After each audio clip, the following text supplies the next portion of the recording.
international consortium of ICPerMed is a strategy platform that tries to enhance and promote personalized medicine research and its uptake into healthcare.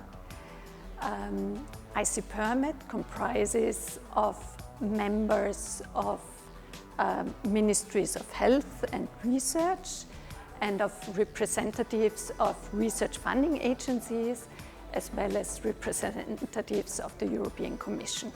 In order to align strategies and in order to fulfill the tasks and objectives of ICPerMed, representatives of ICPerMed meet on regular basis. This is done either in participating in working groups of ICPerMed to specific topics of strategic interest.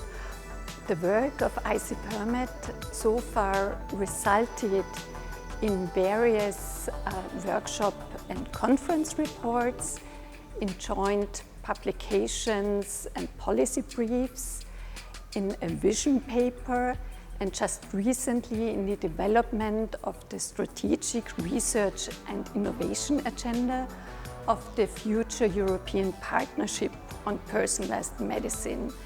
This European Partnership on Personalized Medicine will just kick off from now on and will have a strong impact on the future European research and policy agenda.